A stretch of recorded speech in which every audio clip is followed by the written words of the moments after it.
Você quer saber os 10 hábitos que estão te deixando mais pobre? Eu preparei aqui uma listinha imperdível para você saber tomar consciência dos 10 hábitos que talvez você tenha e estão contribuindo para a sua escassez. Se você não me conhece, eu sou Caterine Rieira, sou consteladora sistêmica, sou mentora do treinamento Prosperidade Sustentável, um treinamento que vai direto ao ponto para você destravar sua prosperidade. Sem mais balelas, vamos aos 10 hábitos. O primeiro hábito é fazer drama. E essa é uma palavra que é usada de uma maneira coloquial e as pessoas não entendem. Nós que trabalhamos com a expansão de consciência, com a expansão de energia, a gente usa um termo que a gente fala que a pessoa está no trauma e no drama. O que isso significa? Significa o seguinte: merdas vão acontecer, as coisas acontecem, fatalidades acontecem, né? Um pneu fura, um vidro quebra, a gente escorrega numa casca de banana e a gente sente uma dor no momento que aquilo acontece. E essa dor é inevitável, porque essa dor faz parte, né, da nossa sensibilidade como humanos. Ficar revivendo essa dor, ficar voltando lá no passado e revivendo aquilo com aquela autopiedade, ficar preso naquilo é ficar no trauma e no drama, tá? Isso te gera uma vibração. Você começa a vibrar, as suas células entram em sintonia com esse sentimento. E de alguma forma isso reverbera nas coisas da sua vida, reverbera nas suas relações com as pessoas, reverbera nos seus negócios, reverbera no seu trabalho. E você pode perceber que quando começa a acontecer uma coisa ruim na vida da gente, começa a ter uma sucessão de coisas ruins, porque a gente cai nessa vibração ruim. Então a gente começa a atrair mais daquilo em que a gente está vibrando. E vibrar não é pensamento.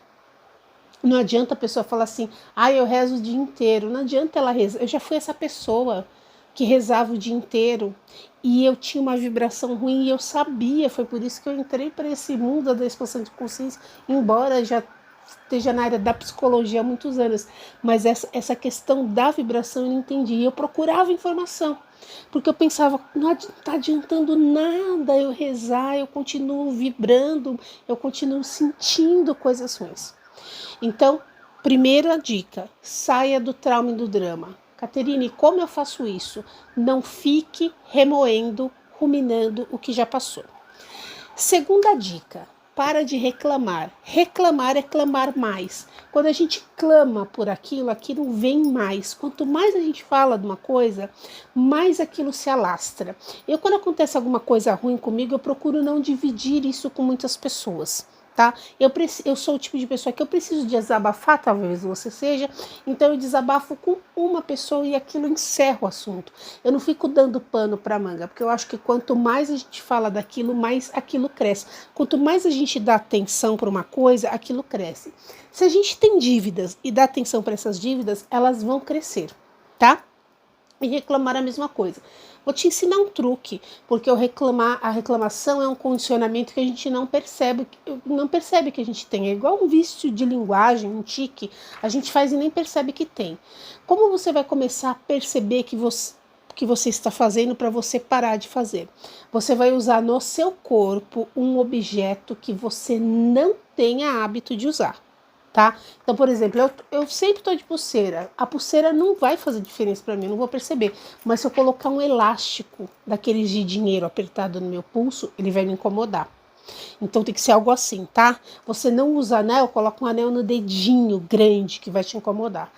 Toda vez que você reclamar, que você se pegar reclamando, porque a gente faz isso no automático, você pega e tira esse objeto de um lado e passa para o outro. Se for um anel, você passa para o outro dedo. Se for uma pulseira, você tira e passa para o outro pulso, um elástico. E você vai fazer isso todas as vezes que você reclamar. Isso é neurológico. Você vai sair do piloto automático, né, do ritmo hipnótico que você tá, e você vai começar a se dar conta dos seus pensamentos, sentimentos e emoções. Com isso, você vai começar a se desencorajar de fazer, porque você vai perceber, como todo mundo, que você reclama muito mais do que o que você pensa que você reclama. Tá? E aí você vai começar a se desencorajar de fazer, mesmo porque vai ter o trabalhão de ter que tirar a pulseira de um lado e pôr no outro, ok? Terceira lição, terceiro hábito que está te deixando pobre: se fazer de vítima. Esse é um assunto muito denso, muito extenso. Se é a primeira vez que você está aqui no meu canal, eu te aconselho a maratonar os meus vídeos, porque eu falo muito desse posicionamento, que é o posicionamento da vítima. E é uma coisa tão delicada, tão subjetiva e tão inconsciente, que é difícil a pessoa se dar conta de que ela tem essa dinâmica. Mas eu vou brevemente te explicar o que é ser a vítima. Ser a vítima é sempre achar que em todas as histórias da sua vida, você é o Chapeuzinho Vermelho e o outro é o Lobo Mau. Sempre o problema é o outro. A gente precisa sair desse lugar de querer ser sempre o inocente. Quando a gente está querendo sempre ser o inocente, eu sei que às vezes a gente até é, mas até aquela pessoa que foi o nosso algoz que nos fez mal, ela só nos fez mal porque a gente permitiu. Então a gente sempre tem 50% de responsabilidade sobre tudo o que acontece. Caterine, eu fui enganada, eu tomei um golpe. Pode ser comigo já, tá? Anunciei um carro no Mercado Livre, o cara me ligou, pediu código. Um milésimo de segundo, eu vi que ele estava clonando o meu WhatsApp. Eu tenho 50% de responsabilidade, porque já tinham me avisado: olha, toma cuidado quando você vai anunciar lá, porque se te pedir o código, vão clonar seu WhatsApp. Então eu saí do lugar de vítima, fiquei com raiva do cara, vi que o cara é um algoz, e corri atrás para resolver o problema. Eu resolvi o problema em 30 minutos. Graças a Deus, ninguém perdeu dinheiro. Então, por quê? Porque eu não fiquei me vitimando. Quando a gente fica se vitimando, a gente fica muito no lugar de querer ser o inocente da história. A gente conta uma história dentro da nossa cabeça, em que a gente é o personagem inocente, e a gente começa a contar essa história para o outro, querendo que o outro bata nas nossas costas e fale: ai, coitado de você, como a vida foi dura aqui com você, né? Ai, como seu destino é triste. Isso só te deixa mais pobre, tá? Vítimas não prosperam. Guarda isso. Vítimas não prosperam. Vítimas não ganham dinheiro. Elas estão perdendo tempo em se sentir inocentes. Ok? 4. Ser infantil. O ser infantil está bem ligado a esse vitimismo. E eu vou explicar por quê. E o que é ser infantil, o que é ser imaturo. Eu estou falando aqui de emoção. A gente mede a inteligência de uma pessoa também pela inteligência emocional que essa pessoa tem.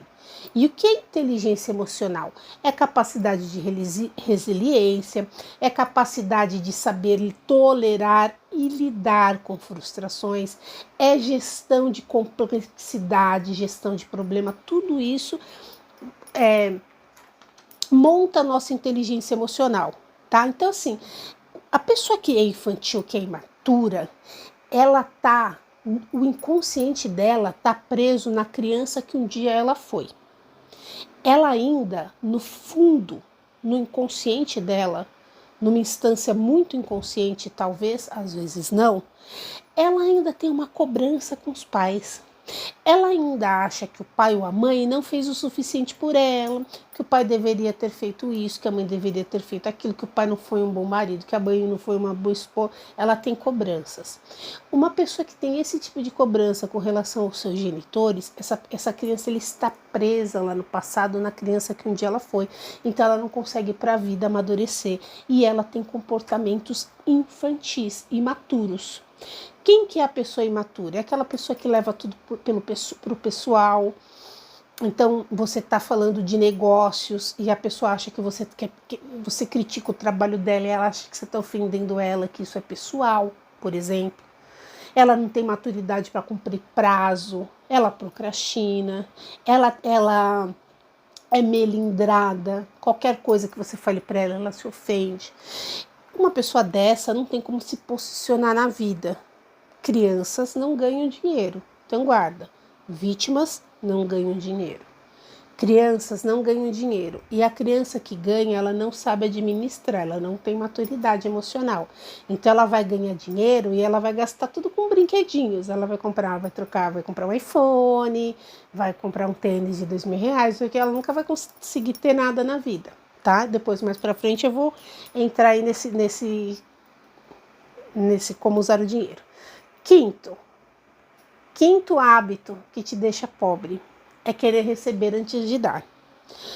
No mundo dos adultos, quando a gente sai da adolescência e entra no mundo dos adultos, a gente se depara com uma realidade sistêmica, com a lei da ação e reação, lei da afinidade. Dê o nome que você quiser para isso.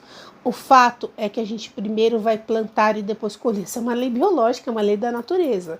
Não vai nascer a fruta se você não for lá plantar a semente. E assim é com tudo. Então a gente precisa plantar, a gente precisa cativar as pessoas para ter boas relações de network. A gente, quando sai de um trabalho, a gente precisa deixar a porta aberta para a gente não queimar o filme, que a gente não sabe o dia da manhã. A gente, quando entra no trabalho, a gente trabalha primeiro 30 dias para depois receber o salário. A gente não recebe o salário no primeiro dia que a gente vai trabalhar, porque primeiro a gente precisa dar.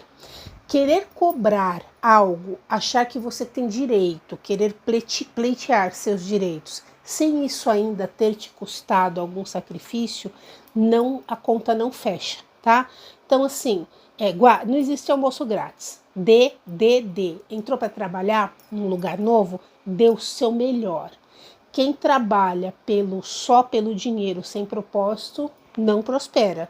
O patrão percebe, porque a pessoa não está rendendo, a pessoa não vestiu a camisa da empresa. E assim serve se você for CLT, se você for autônomo, se você prestar um serviço, não importa o que, tá? Então, primeiro dê de si, dê o melhor de si e o dinheiro ele virá, a recompensa virá no seu determinado tempo. 6. Gastar mais do que ganha. Isso está ligado àquela atitude infantil lá do item 4. Por quê? Porque as crianças gastam mais do que ganham, porque não tem inteligência emocional. Então, por exemplo, eu sou uma pessoa que eu ganho R$ 3.000, eu quero comprar uma bolsa de 1.000. Não é compatível com o meu orçamento ter uma bolsa de 1.000. Mas eu quero ter essa bolsa porque isso vai fazer eu me sentir equiparada com os meus colegas de trabalho. Eu vou lá e compro uma bolsa que eu não tenho dinheiro para comprar e parcelo em 10 vezes no cartão. Esse dinheiro ele vai sair do meu orçamento, ele vai deixar de estar, por exemplo, pagando um curso de inglês. Que eu poderia pagar um curso online de inglês R$ 100 por mês para melhorar o meu inglês, para me qualificar melhor, para eu dar mais lá onde eu trabalho e depois de dar mais, receber mais. Mas não, eu gastei dinheiro com um passivo. Eu satisfiz uma necessidade do meu ego. Então, tudo que leva o seu dinheiro embora e não te dá mais dinheiro ou não te traz o dinheiro de volta é um passivo. A pessoa que gasta mais do que ganha, normalmente ela gasta com passivo. Porque se ela tivesse inteligência emocional e ela, por exemplo, vou dar um exemplo, eu resolvi que eu vou aprender a editar vídeo e vou fazer uma renda extra com isto. Então eu vou comprar um computador compatível que me possibilite editar um vídeo. E um computador desse vai custar no mínimo R$ 8.000. E eu vou parcelar em 10 parcelas de 800. Mas eu já fiz todo um cálculo e eu sei que se eu conseguir editar 3 vídeos por mês, eu vou pagar o computador e do 4º vídeo em diante eu vou estar lucrando. Então, eu peguei esse dinheiro, eu comprei um ativo. Por quê? Porque esse computador vai me trazer mais dinheiro. Ao longo de 2 anos, eu terei multiplicado esse investimento de 8.000. Aí justifica você comprar algo porque isso é um investimento, você tá? É giro, é um capital de giro. É diferente de você comprar um celular porque ele é o aparelho da moda, tá? Estamos agora no 7º, mas eu vou tentar ser mais breve, tá? O 7º é querer provar ao invés de criar. Isso também é uma pergunta que a gente usa. Quem trabalha com energia, com expressão de consciência, usa essa pergunta. Sempre que te der vontade de fazer alguma coisa, de fazer uma viagem cara, de trocar de carro, até de comprar uma roupa, Você vai pensar, se perguntar, eu estou fazendo isso para provar ou para criar? Eu estou fazendo isso para criar mais possibilidades para mim, para criar mais dinheiro, para sobrecriar mais dinheiro em cima desse dinheiro, como eu dei o exemplo do computador, para criar mais facilidade para a minha vida, para criar um ambiente melhor, ou para provar para o meu vizinho que eu sou igual a ele, para provar para o meu pai que eu sou melhor que ele, para provar para o meu irmão que eu também posso. Se pergunte sempre e se pergunte várias vezes até você perceber que a sua resposta é realmente sincera. Se aquilo que você desejar comprar ou fazer, seja o que for para criar mais possibilidades para você, for para ampliar sua cultura, para ampliar seu conhecimento, para ampliar seu network, para te trazer mais renda, aí você faz.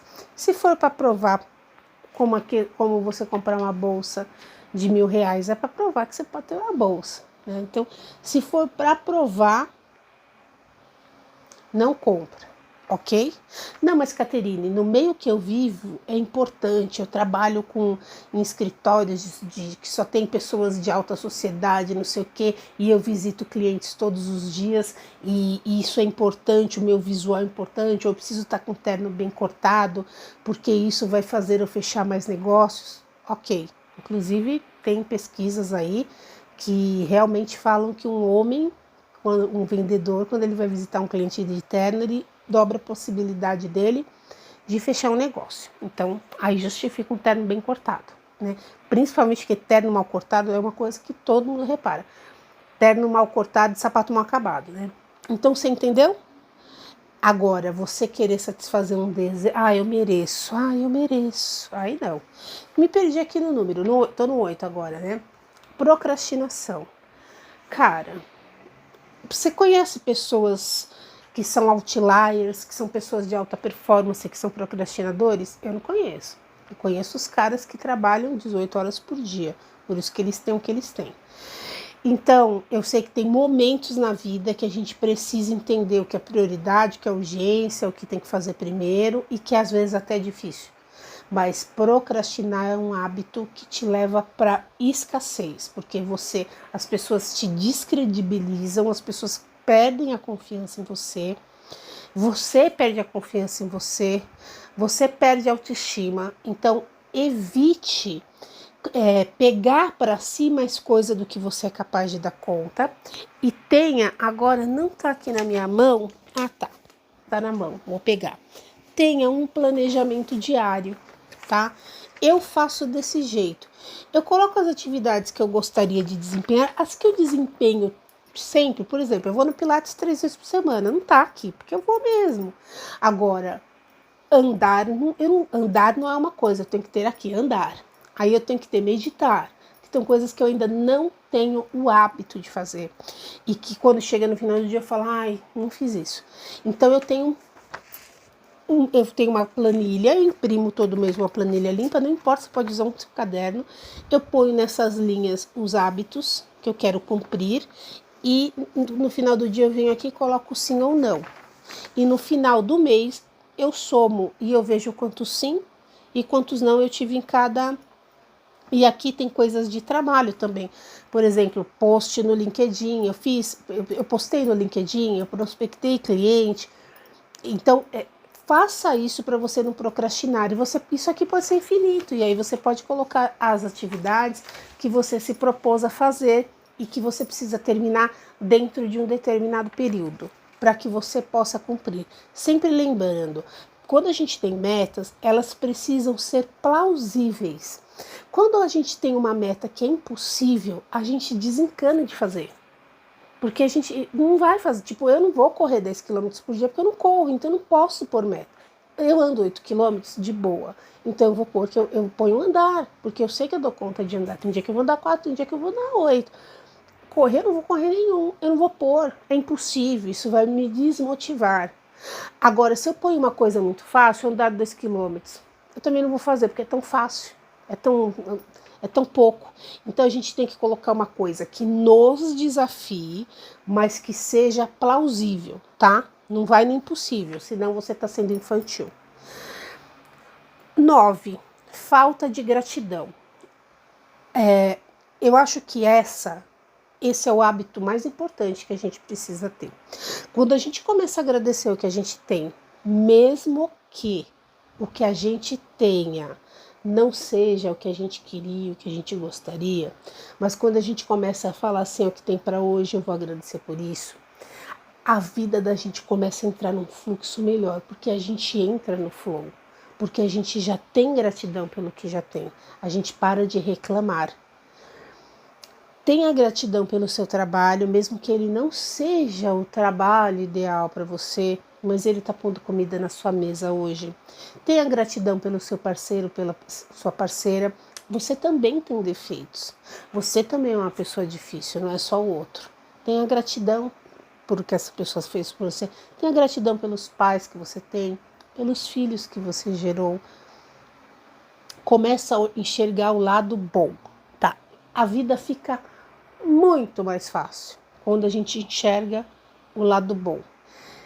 Se você olhar a vida das pessoas que fizeram muito dinheiro, você vai perceber que elas estavam numa circunstância muito ruim e que se elas fossem medianas, elas teriam olhado para aquilo e teriam só visto as coisas ruins e visto o que não dava para fazer com aquilo.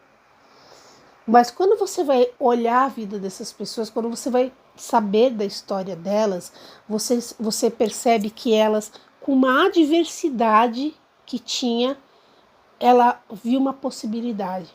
Ela tirou leite de pedra e ela fez. Por quê?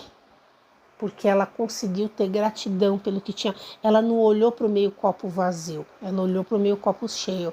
Ela pensou assim, pô, é o que tem para a janta, o que eu posso fazer com isso aqui que eu tenho aqui? E ela foi lá e fez. Sacou? Pegou a visão? Pode olhar a história de qualquer cara, do cara que inventou a lâmpada, do Tesla, eles fizeram algo, sabe? Tirar leite de pedra. É isso. Então tenha a gratidão que você tem e começa a trabalhar no que você tem. Eu uso uma frase que é floresça onde você foi plantado. A gente tem que ser como a semente. A semente, onde ela cai, ela vai germinar. De um jeito ou de outro. Ela vai se adaptar ao clima, ela só não vai germinar se ela cair no cimento. E mesmo assim, às vezes a gente está no asfalto, na calçada, a gente vê uns pedacinhos de grama, não sai? A gente tem que ser assim.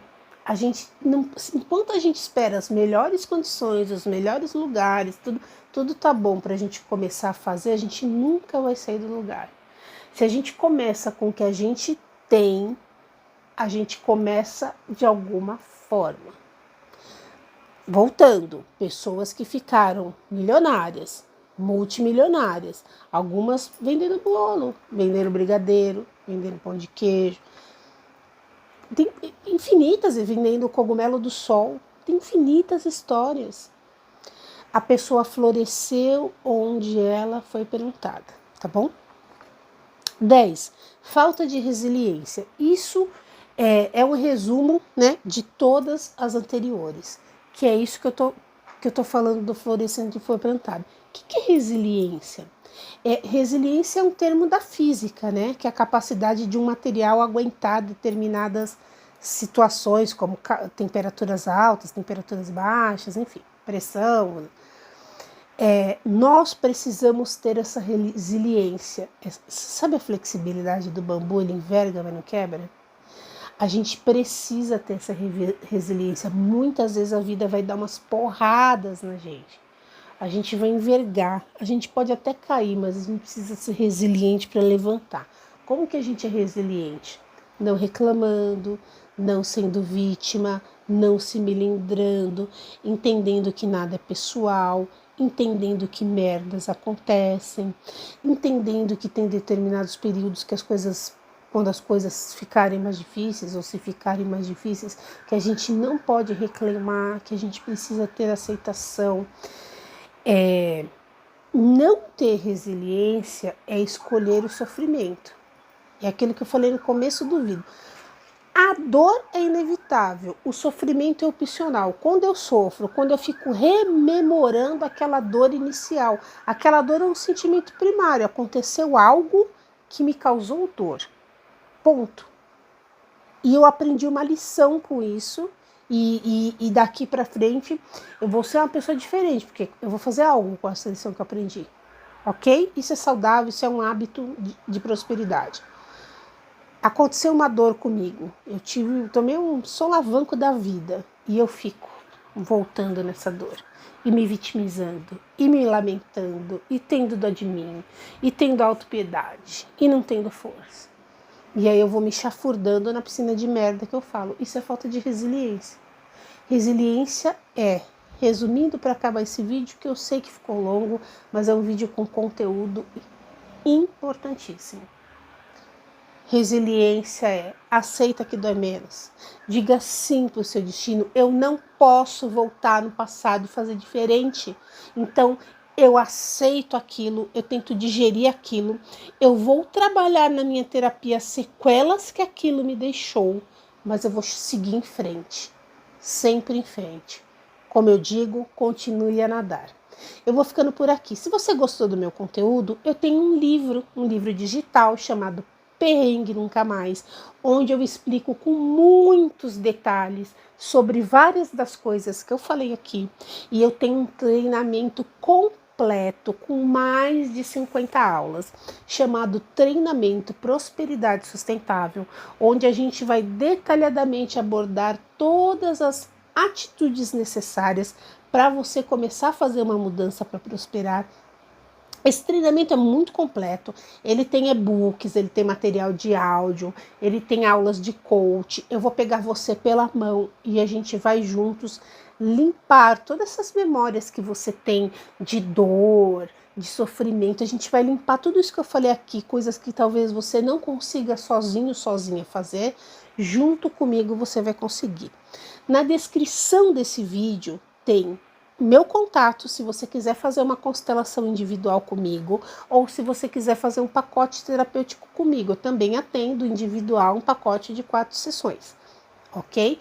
Se você quiser adquirir meu treinamento, também tá aqui. É um preço, assim, é menos que um lanche por mês, tá? É muito barato, vale muito a pena. E se você quiser conhecer primeiro o meu trabalho, lendo o meu e-book, também vou deixar o link aqui. Eu vejo você. Gratidão. Namastê.